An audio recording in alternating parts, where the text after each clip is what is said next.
সকালে ঘুম থেকে উঠে পরিবেশটা এত সুন্দর দেখতে লাগছে, তাই ভাবলাম তোমাদের সাথে একটু শেয়ার করি। ঘুম থেকে উঠে ঘরের কিছু কাজ সেরে একটু ভিডিও করছি। আর মেয়ে তো রাস্তায় গেছে, মেয়েকে বললাম যে একটু ব্রাশ করে নাও সোনা। সে বললো মা আমি একটু পরে করব। তাই জন্য আমি ভাবলাম তাহলে আমি একটু ভিডিওই করি, টাইম পেয়েছি তাই একটু ভিডিও করছি। আর এই যে মেয়েকেও ব্রাশ করাবো, আমিও ব্রাশ করব, কলগেট ব্রাশ হাতে নিয়ে দাঁড়িয়ে আছি।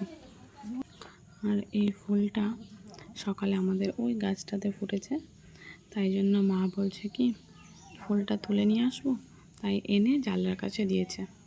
তাই আমি ভাবলাম একটু ভিডিও করি। একটা বিড়াল দেখতে পাচ্ছ তোমরা, ও সব সময় আমাদের ঘরে থাকে, সব সময় এসে বলছে মা ব্রাশ করব, তাই ব্রাশটা দিলাম হাতে। এখন ব্রাশ করাতে তো টাইম লাগবেই, এখন ব্রাশ করবে। দুজনে একটু ব্রাশ করতে করতে ছাদের থেকে ঘুরে আসি। ছাদে এসছি, এসে ছাদে এখনও উঠিনি অবশ্য, দুজনে সিঁড়িতে আছি।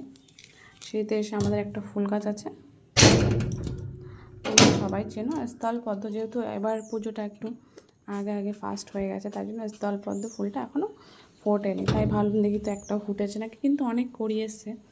তাই আমার মেয়ে আর আমি ফুল দেখতে আসলাম। তাই মেয়ে বলছে মা কড়ি হয়েছে কিন্তু ফুল হয়নি। তাই মেয়ে জানলা দিয়ে আশেপাশেগুলো দেখছে বাইরে। আর এই যে আমাদের ফুল গাছে কড়ি হয়েছে, আর 2-3 দিন পরে ফুল ফুটবে। তাই তোমাদের সাথে একটু শেয়ার করছি। সকালে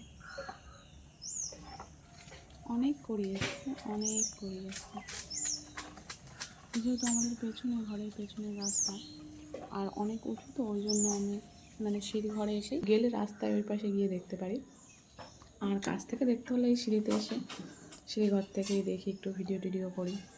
বেশ ভালো লাগছে দেখতে। আশেপাশে আমাদের বাড়ির পাশে এরকম পুকুর, আর এই যে ওই যে তোমরা দেখতে পাচ্ছ হয়তো ওই যে গরুটা, ওইখানটায় গরুটার এই সাইডটা আর কি রাস্তা। সকালের পরিবেশটা খুবই সুন্দর। সবাই পাশে থেকো এবং সাথে থেকো।